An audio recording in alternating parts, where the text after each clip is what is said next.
How's it going? What's up, bro? Not much. That- Not much. So I'm trying to write this. I'm trying to get these numbers on this deal because the deal sniper is saying that it's on market, but it's saying that it's like inside the deal sniper is saying it's on market. But I got the purchase price, but I can't like write the deal. I'm trying to call a realtor because he just called me back, but I need numbers. Okay, so I'm confused. What do you need that you're not getting from Deal Sniper so I can know where to help? Like the whole, like the like all the like the inputs. Like it's like when I put in the address, it just says it's off market, and then it doesn't show anything. So all I have is just the actual purchase price on the listing, but that's it. Like I don't have anything else to go off. That's really weird. What's the address? Hold on. It's 5924 Northwest Creekview, Kansas City. Or is it? Yeah. Let me see. Yeah. Where is this at? No. Yes, Kansas City. Is this it? Yeah. All the numbers are right here. When I input it on my phone, I didn't see anything. I don't know what's going on. Maybe turn your phone portrait mode next time. Maybe it'll show. I've never used it on my phone, so I have no idea. Nah, it usually works. I don't. There's something going on with my watch, but I don't know. Maybe I gotta write them. But let me see this right here. 2:30. Okay.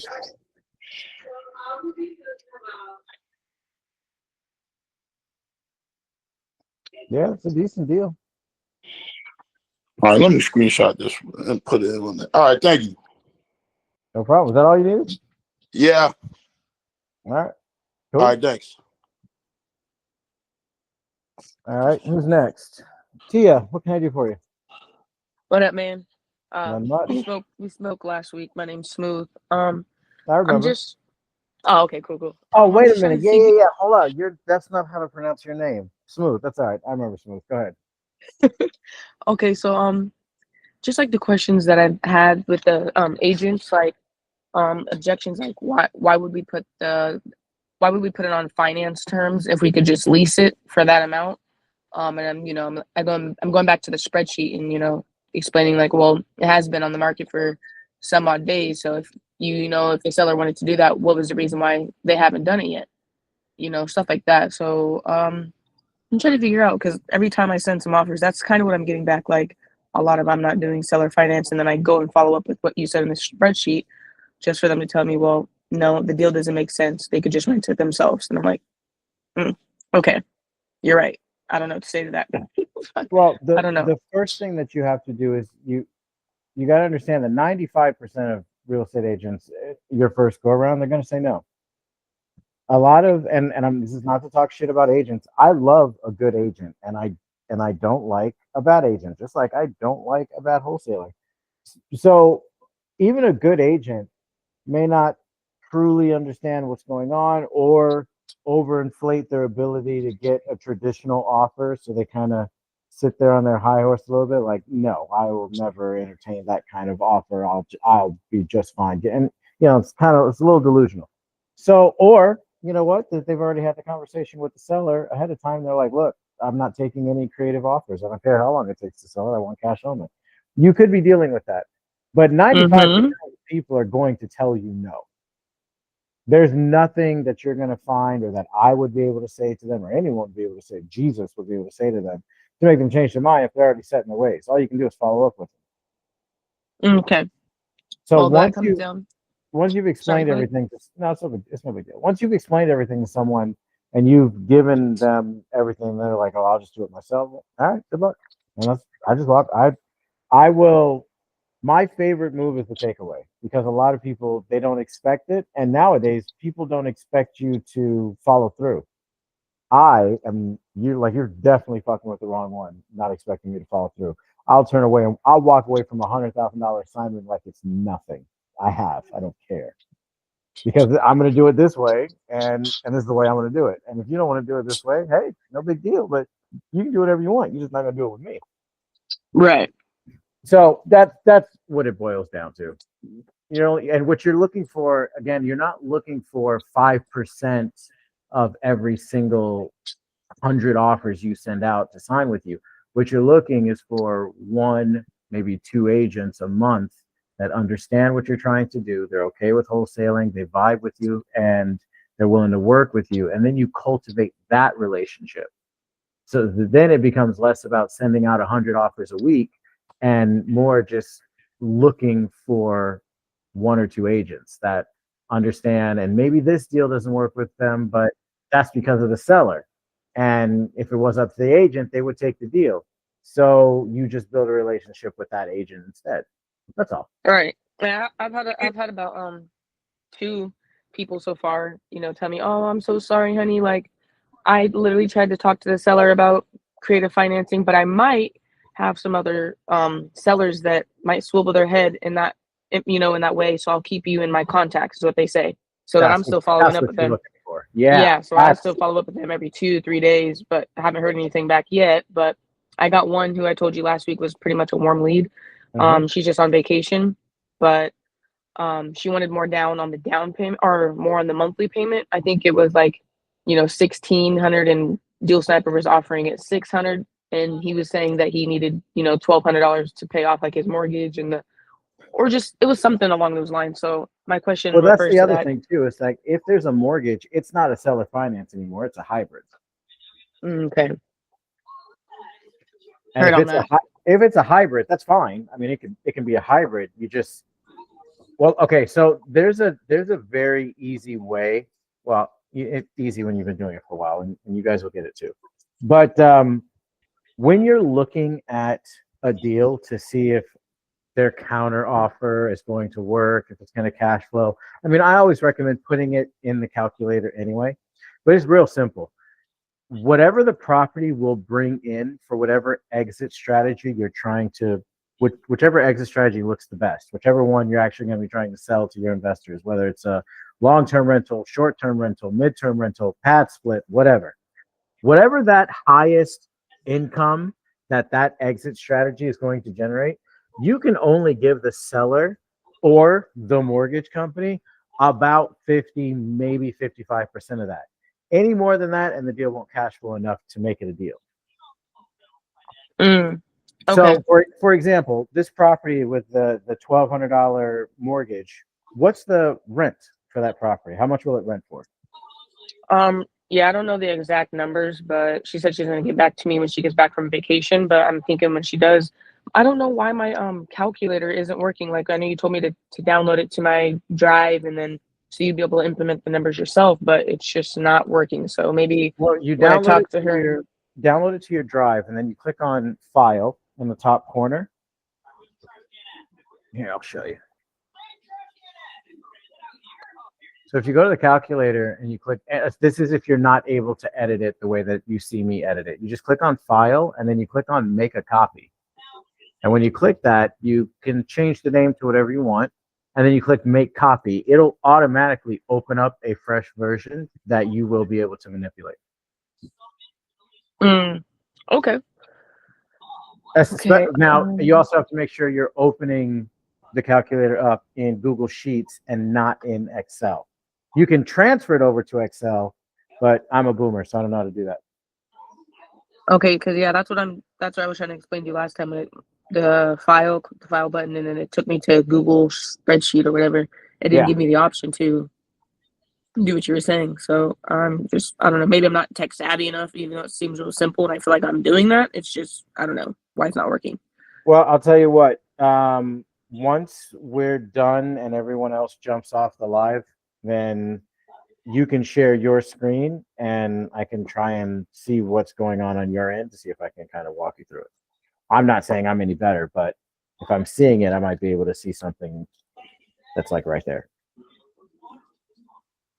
Okay, I haven't tried on a phone. I usually do it on my laptop. So shit, yeah. You'd have to do it on you'd have to do it on your laptop. Well, you can always just hit me up tomorrow too. Okay, and just another question another question I had for you is So if they want more on the rent, do you Mhm. lower the down payment that Yeah, you want to give? Is absolutely. that ideally? It's Okay. always quid pro quo. If you want something, you're gonna give me something. If you want a shorter balloon, I'm coming down on the monthly, or I'm coming down on the down payment. You want a higher monthly, I'm coming down on the down payment. You want a higher down payment, I'm coming down on the monthly. You want higher on both, I'm going up on the balloon. Mm. So it's always, that's literally negotiating. You want something? Okay, I'll give it to you, but you want to give me something too. We're gonna make this fair. Same time, man. I don't know you. That kind of deal. So yeah, always make some adjustments. Okay, good. That's that. So I sent about, I think I wanted to say I sent about 70 offers, and damn, I'm like, only 2 of them are pretty much like kind of warm leads, but nothing yet. So I'm just trying to figure out what maybe I'm doing different. I'm calling. It's just more so the objections of, yeah, they're not going to do that. They could just lease on their own. It's like, Well, based off the motherfucker. numbers that you're telling me, you're ahead of the game. So I tell people that every 100 offers you send out, you'll get 2 to 3 interested agents, and then out of those 2 or 3, you'll lock up 1 or 2, right? So if you've already got 2 agents, because that's the ultimate goal. The ultimate goal is to work with you. Yeah, you want the deal, you want to build your pipeline, but for longevity of being a wholesaler and being successful, keeping your pipeline stacked, you want to make sure you're building relationships with agents. If you've already got 2 out of 70, you're ahead of the game by 30, as far as I'm concerned. So maybe shift your perspective on how you're looking at it, because you're like, I don't know if you know how to play checkers, but you're double jumping. You were supposed to get the deal that leads you to the good agents.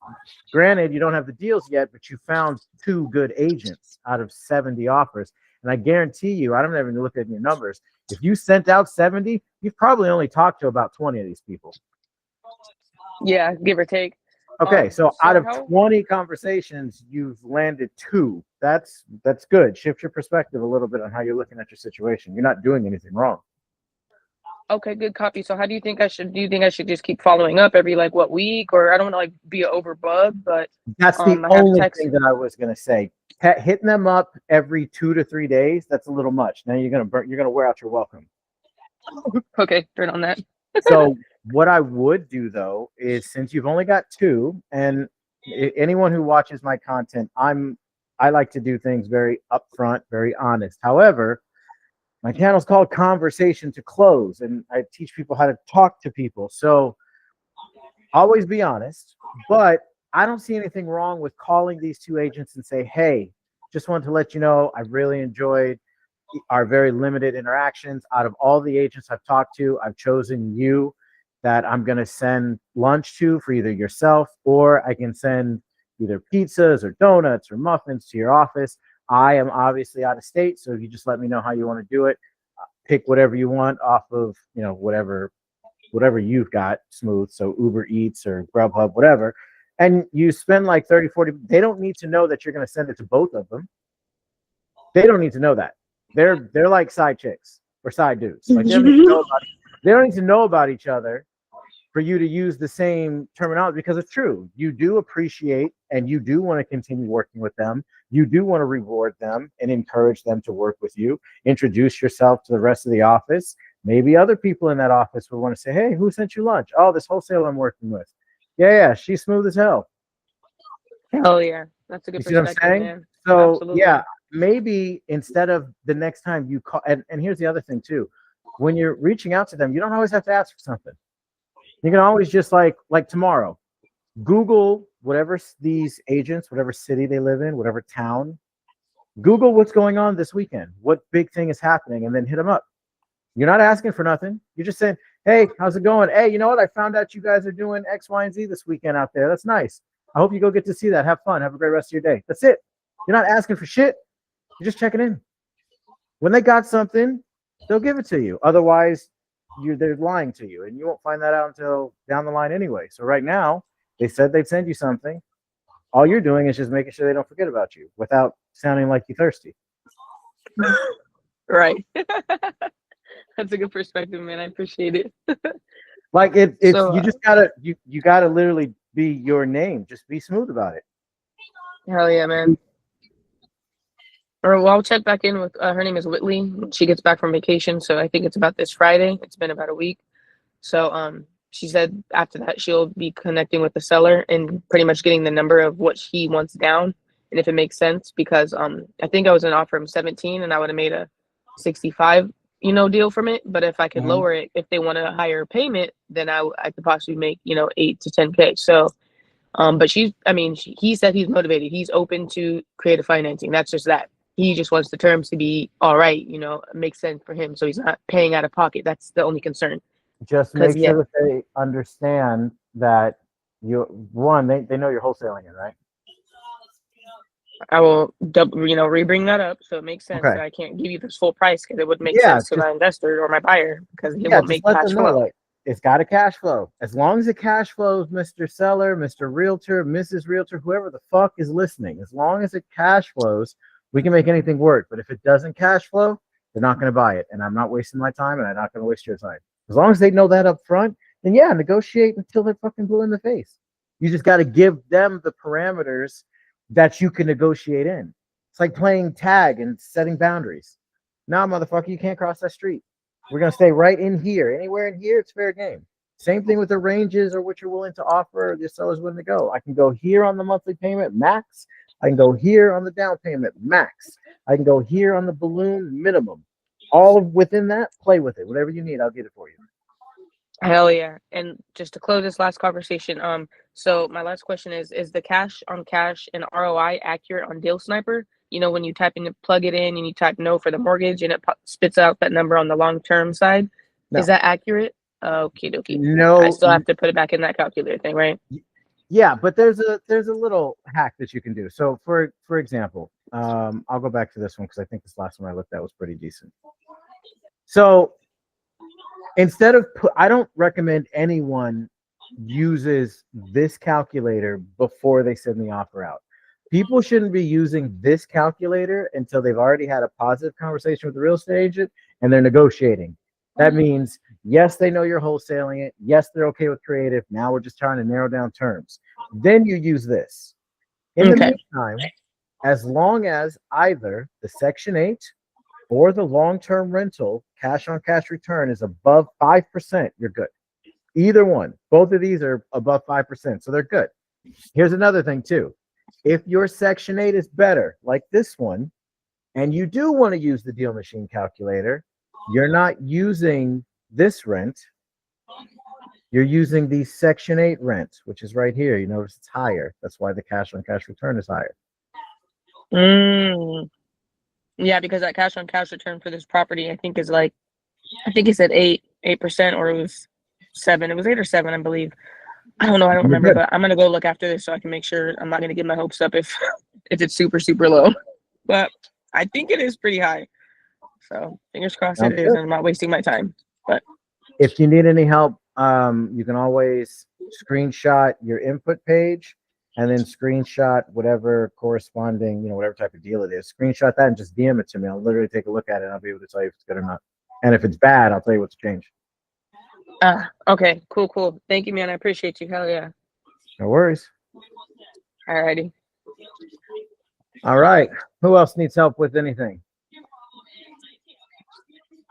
I just got a question. Me, Shay, yeah. I had to pull up this property, right? But when I think, because I remember you were saying a lot of times you can't go along with prop wire, say, and stuff like that. See the balance on it. Because I'm waiting on the lady to call me back. But when I pull up the information, it's only she only owe like $13,000 on the property. It's on market, nice property. I think the balance on mortgage is only $13,000. Would I do a hybrid on that, or would I do this is regular seller finance? That depends. So, assuming that's correct, and the mortgage balance is only $13,000, you may be able to give them that as part of the down payment. So, let me ask you this: how much are they selling the house for? It's $285. Let me pull it back up. All right. So if they're selling it for around $285, then the most you can give them is $28,000 as a down payment. If they're willing to take that 28,000 and have 13,000 come out of it to make their mortgage payment pay off, and then they just keep the 15,000 that's left over as their down payment, then yes, you can absolutely do that. If they're not willing to do that, then you're probably looking at a hybrid. Yeah, because when I put in Deal Sniper, it said 20,000, well, 22,000 down payment. And I put in Deal Sniper.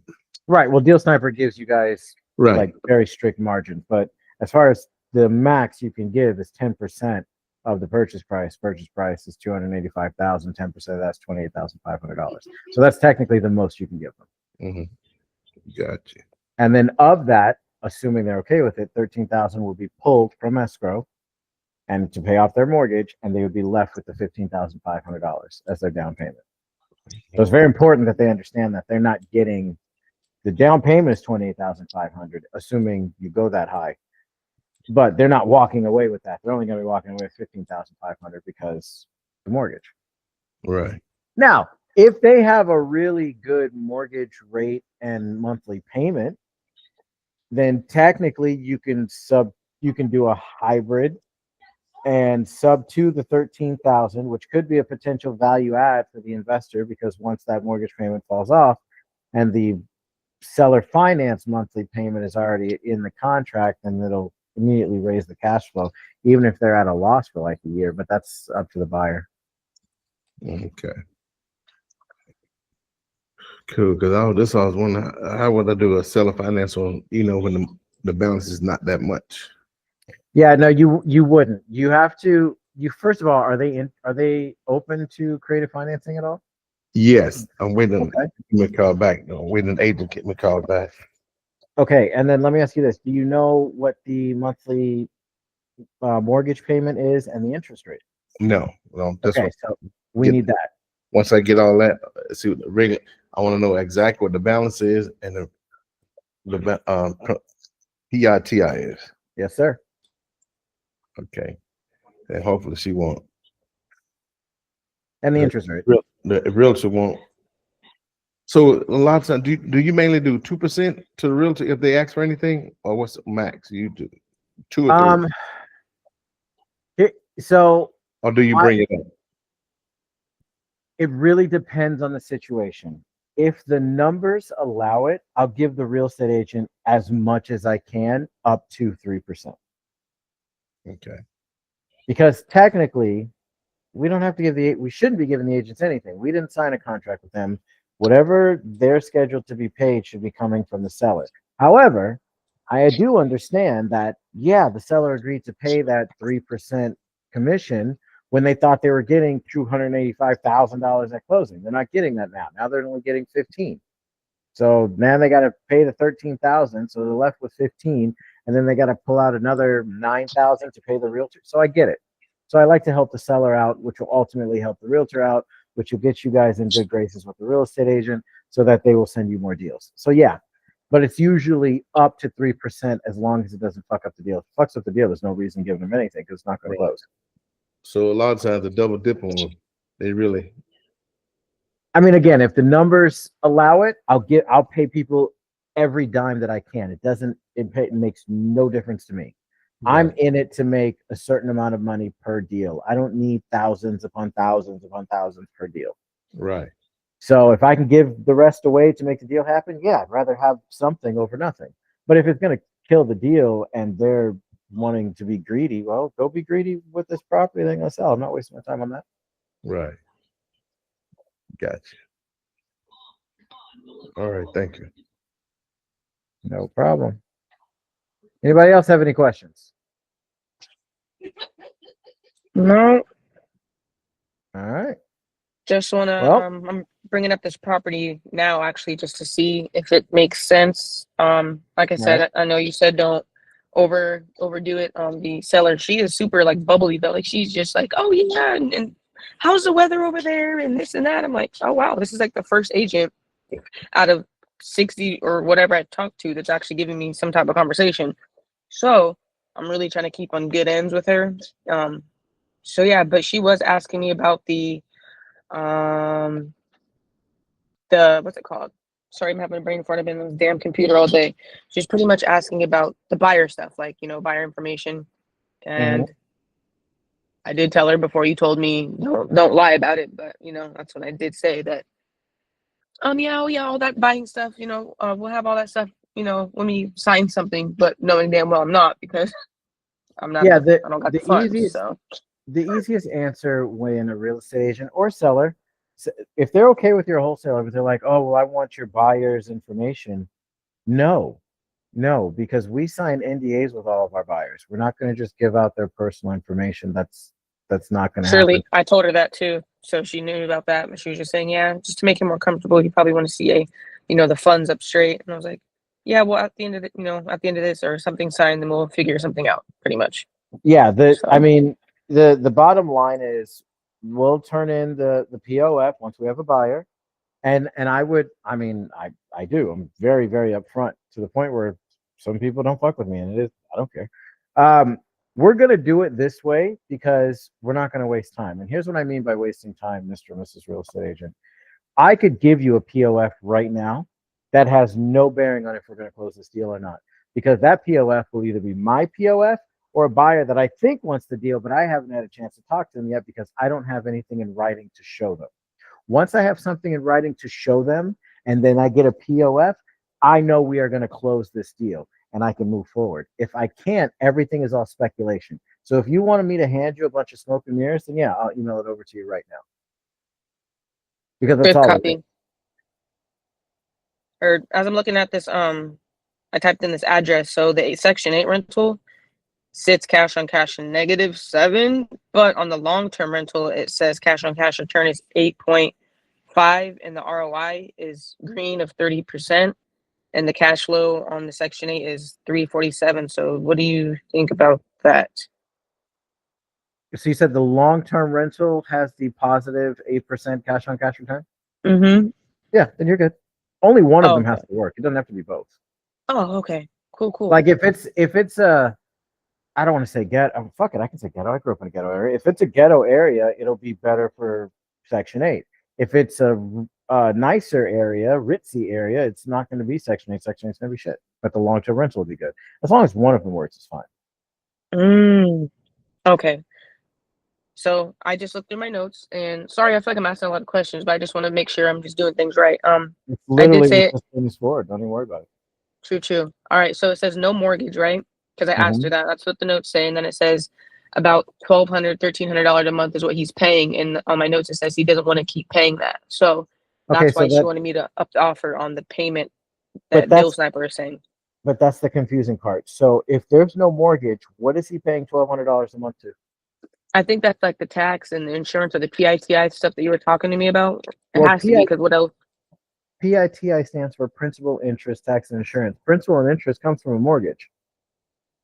So that is weird. What else would he be paying? Yeah, because she said he has no mortgage on it, and he's paying 12. I would get some clarification and just say, hey, I just want to make sure I didn't miss anything.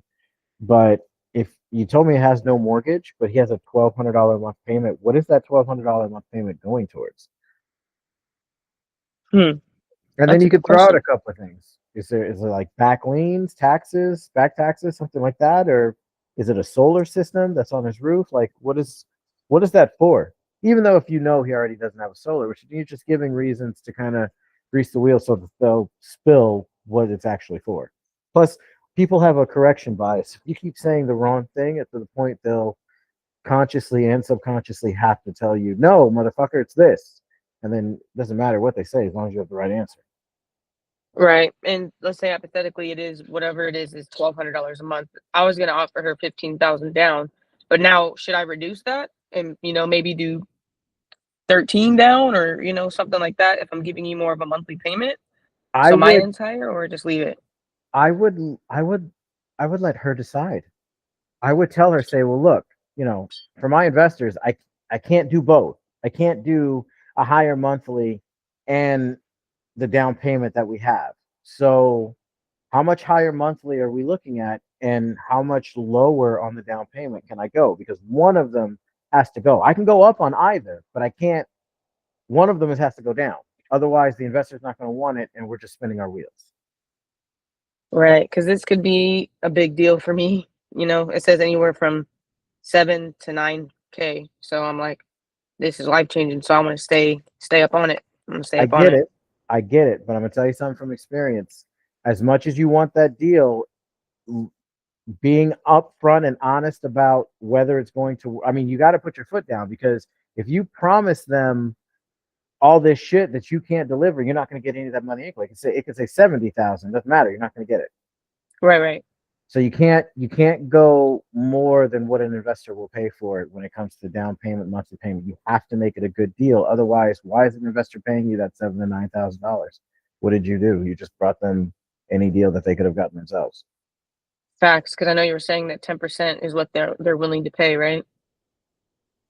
10% is what is in buyer? the yes, is in the ranges of the most they're willing to pay. That's an entry fee. Yeah. Okay. Heck yeah. I appreciate you, man. No problem. Go get it. All right. All right. Does anybody else have any questions or need anything? Well, you summed it up, and I do appreciate you for taking the call and just going after it, man. So thanks for the motivation and the direction. No problem. As always, this was recorded, so it'll be on the YouTube channel tomorrow morning at 8 o'clock. I'll be in the Discord for at least another 4 or 5 hours. So if you guys need anything, just hit me up there. Otherwise, have a great night. I'll talk to you later. See ya. All right. Good copy, man. Later.